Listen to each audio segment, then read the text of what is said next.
उम्र पाते हैं, क्योंकि यदि भगवान के दर जाते हैं तो हनुमान जी की याद करते हैं। और हनुमान जी कैसे भक्तों की रक्षा करते हैं? जो राम जी के भक्त हैं उन भक्तों की रक्षा हनुमान जी करते हैं। कहा संकट ते हनुमान छुड़ावे, मन क्रम बचन ध्यान जो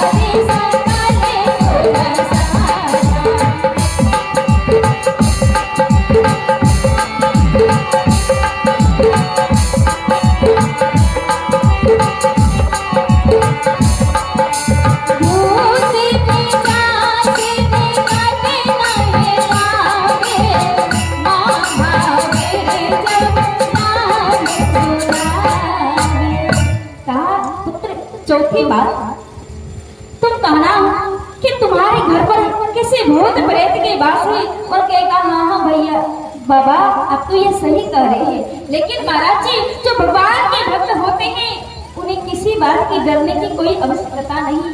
कहा संकट से हनुमान छुड़ावे, मन क्रम बचन ध्यान जो लावे, सब पर राम तपस्वी राजा, तिनके काज सकल तुम साजा। और जिनको डर लगते हैं, जिन भक्तों को डर लगते हैं भूत से पिशाच से, कहा भूत पिशाच निकट नहीं आवे, महावीर जब नाम सुनावे। कहते हैं जीवन में हर व्यक्ति को हनुमान चालीसा की पाठ अवश्य करनी चाहिए। करते हैं कि नहीं माताएं बहनें? करते हैं हनुमान चालीसा का पाठ, सभी को करनी चाहिए। क्योंकि कहते हैं अष्ट सिद्धि नवनिधि के दाता, असवर दीन जानकी माता। आठों सिद्धियों नवनिधियों के दाता है हनुमान जी, जिन्हें मां जानकी भगवती का आशीर्वाद रूप हनुमान जी को प्राप्त है। आज कहते हैं चार बातें केवल याद कर लेने से कोई ज्योतिषी नहीं बन जाती है। आज देवर्षि नारद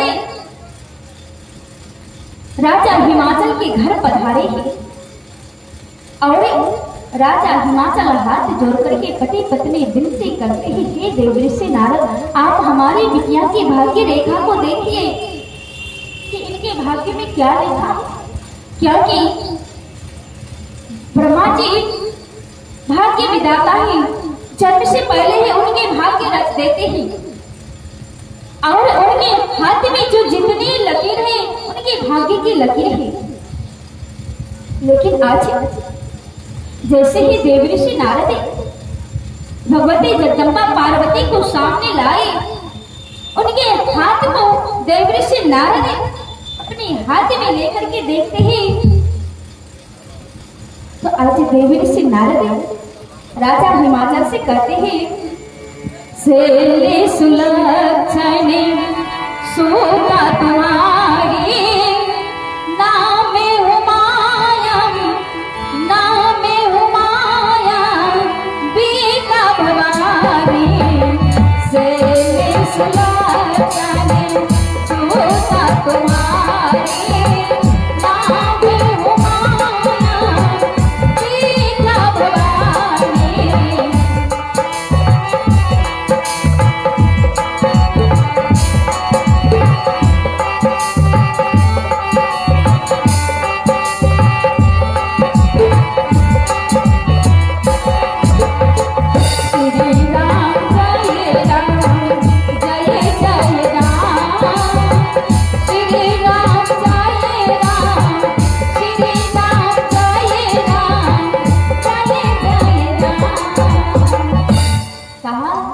शैल सुलक्षण सुता तुम्हारी, नाम उमा अंबिका भवानी। इनके नाम तो अनेक होंगे, उमा कोई कहेंगे, अंबिका कहेंगे, भवानी कहेंगे, पार्वती कहेंगे, गिरिजा कहेंगे।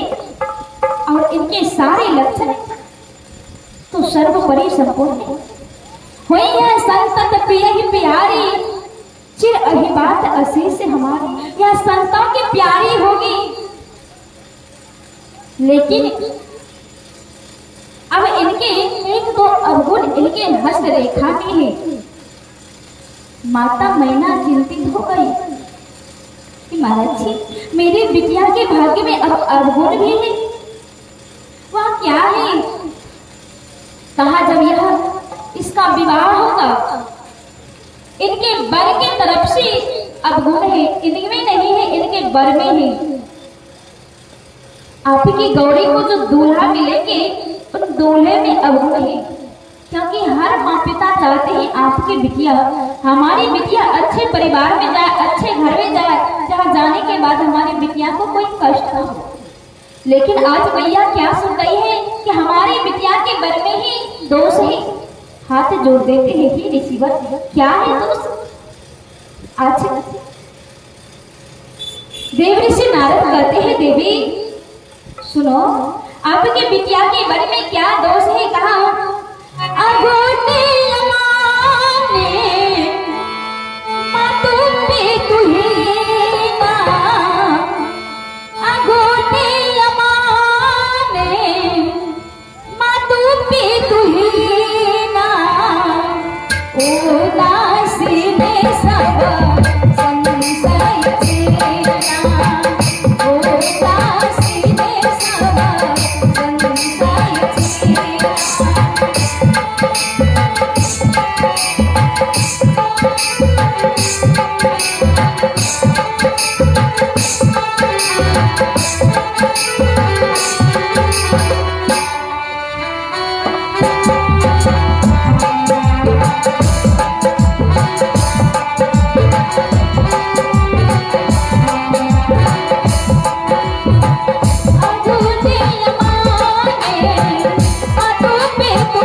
देव ऋषि नारद राजा हिमाचल और मैया मैना से कहते हैं राजन, आपके पुत्री के भाग्य में दूल्हा तो है, लेकिन कैसा है? अगुण है, अमान है, जिनका कोई मान और माँ तो पितु है ना, जिनके भाग्य में ना तो माता है और ना ही पिता है, ना घर है ना द्वार है, नगन अमंगल वेश है। आज मैया पार्वती कि माता जी मैना जी आज चिंतित हो गई, उनके आंखों में अश्रु की धारे बहने लगे, क्योंकि कोई माँ नहीं चाहती है हमारी बिटिया के भाग्य में ऐसे बाबले वर हो जिनके पास कुछ भी ना हो। लेकिन महाराज आज भोले बाबा अगुण अमान होते हुए भी मानते हैं, पूजनीय है, क्योंकि महाराज जी कहते हैं समर्थ कछु नहीं दोष मुसाई, जो सामर्थ्यवान है, बुद्धिमान है, विवेकशील है, उनमें कोई दोष नहीं। लेकिन कहा आज देव ऋषि नारद जो मैंने वर के दोष अवगुण को बताने हैं, ये सारे के सारे अवगुण स्वयं कैलाशपति भूत बावन भोलेनाथ में है। आज मैया पार्वती मन ही मन मुस्कुराने लगी कि मेरे वचन सत्य हुए। मैंने जब सती के रूप में आके सुनी, सती मरद हरिशन बरमांगा जन्म जन्म शिव पद अनुरागा, लगता है वे बातें सत्य हो जाएंगी, मुझे तो केवल यही पति के रूप में चाहिए। लेकिन महाराज जी कहते हैं जीवन में यदि कोई व्यक्ति किसी कार्य के लिए चलते हैं, यदि उसका कार्य खराब हो जाते हैं तो क्या कहते हैं, ना जाने विधाता ने आज मेरे हाथ में कैसे लकीर लिख दी, मेरा तो किस्मत ही खराब है, बना बनाया कार्य भी बिगड़ जाती है। आज माँ पिता चिंतित है, लेकिन आज पार्वती बड़े प्रसन्न है। लेकिन महाराज जी एक बात है, एक हाथों में व्यक्ति के 5 अंगुलियां हैं, दोनों मिलाकर के 10 हैं, लेकिन कोई भी कार्य करेंगे तो एक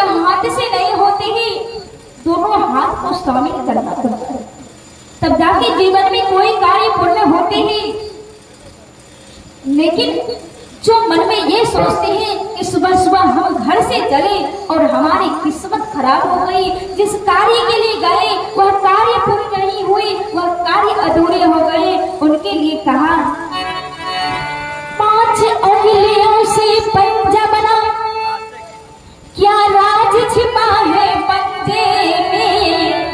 कहा 5 उंगलियों से पंजा बना। माताएं बहनें, इन हाथ से कितने कार्य करते हैं, बहुत सारे करते हैं। भोजन बनाते हैं, भोजन करते हैं, वस्त्र धोते हैं, घर आंगन की सफाई करते हैं, भगवान के मंदिर में जाके प्रार्थना करते हैं, जल अर्पित करते हैं, इन्हीं हाथों से पुष्प अर्पण करते हैं, छोटे को आशीर्वाद देने का कार्य करते हैं, बराबर में है तो दोस्ती का हाथ बढ़ाते हैं, यदि किसी से दुश्मनी है तो लड़ाई करने में भी राइफल बंदूक कट्टा इससे उठाते हैं। लेकिन इतना ही नहीं, और सारे कार्य हैं। कहा 5 उंगलियों से पंजा बना, क्या राज छिपा है पंजे में। 5 उंगलियों से पंजा बना, क्या राज छिपा है पंजे में। कहते ज्ञानी हर मानव का घर छिपा है पंजे में।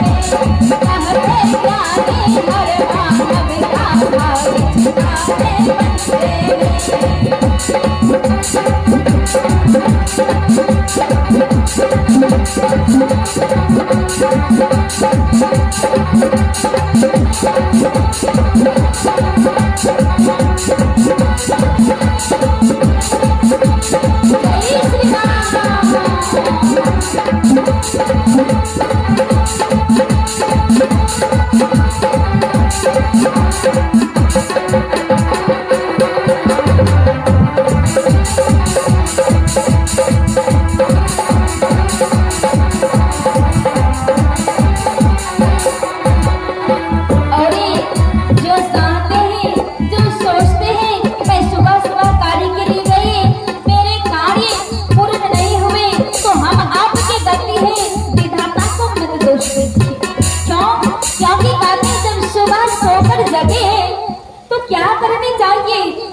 क्या करते हैं माताएं बहनें, सुबह सुबह जब उठते हैं तो क्या करते हैं, कुछ करते हैं, झाड़ू लगाते हैं।